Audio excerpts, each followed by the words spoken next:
In my first class of tensor analysis, I discussed about transformation of coordinate system. Uh, so finally, we got two equations, 3 and 4, as we have two coordinate system, rectangular coordinate system.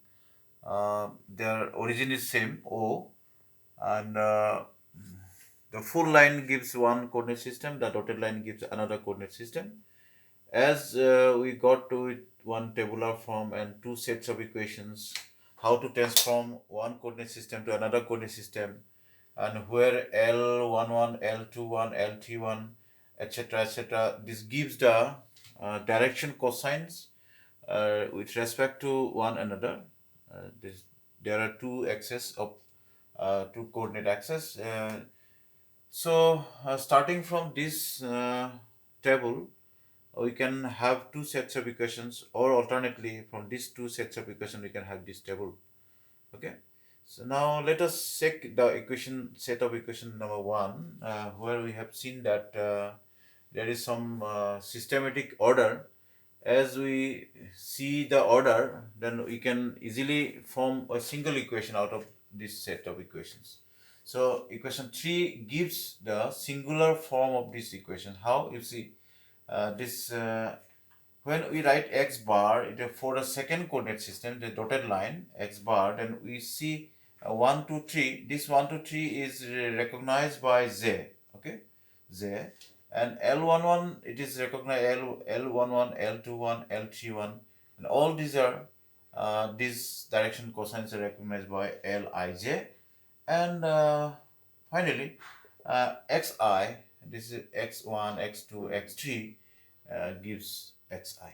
Okay, so this set of three equations, that is one set, three equations can be represented by a single equation, that is given by equation number 3. Similarly, second set of equation can be represented by the second equation number 4. So this is compact form. No need to write all these three equations. You can write this equation and this equation to get these two equations. Simply, these two equations give us the compact form of transformation equation from one coordinate system to another coordinate system, right? Now, let us see what is Kronecker delta. Out of equation number 3, we can have Kronecker delta. Suppose xj bar is equal Lij xi. Okay, this is equation number 3. Let us multiply this equation by L j k, both sides. Okay, multiplying by L j k, both sides of this equation, right? Now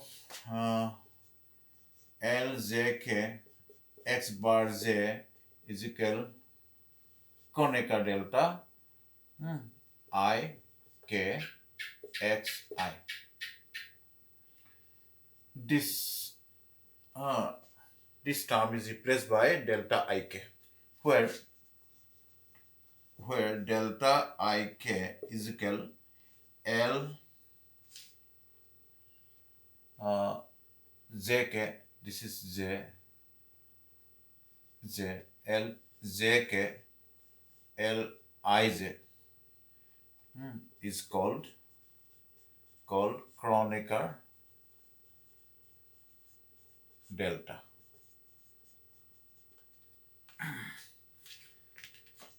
Okay, get rid of this.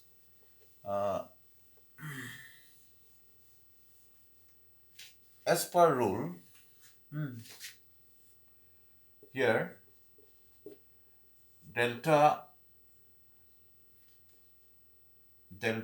ik is equal 1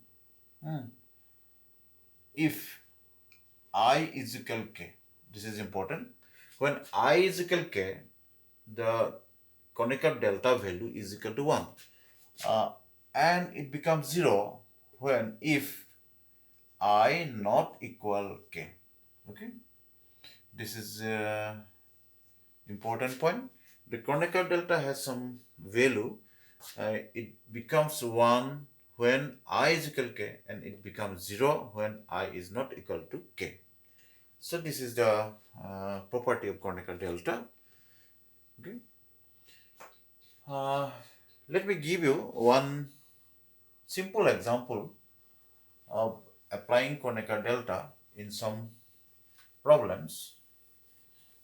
Suppose we have to find out. Suppose we have to find out a summation ij. Okay, suffix vi, cj, and having Kronecker delta ij. Okay, ij. Sometimes we write ik, sometimes we can write ij. Okay, this is Kronecker delta. Let I goes from 1 to 2. Okay, the value of I goes up to 2. So what will be the value of this summation? Let me expand the series. If we expand the putting value of I and j as 1 and 2, what will get? First of all, let us put I is equal 1, j is equal 2, j is equal also 1, suppose j is equal also 1. So delta I is equal 1, j is equal 1. It is both are same. Ij, both are same. Plus b, because it is summation, we have to expand b1 c2 ij plus b2 c1 ij plus b2 c2. Okay, Kronecker delta ij. Now you see I and j here both are same, 1 1, ij 1 1. So the value of Kronecker delta is equal to 1, b1 c1 1, plus here ij value is not equal, I is not equal to j, 1 and 2 are not equal, this is 0, and here also 0, because I and j is not equal. C has j value, b has y value, suffix is I, so those are not equal, but here it is equal, both are same, 1. The Kronecker delta value is 1, not this is 1, b2 c2. Okay, so finally we have the result b2 c2. Okay, right. Okay, thank you. Next class, this is class 2. Next class, I will proceed towards transformation of velocities. Okay, thank you.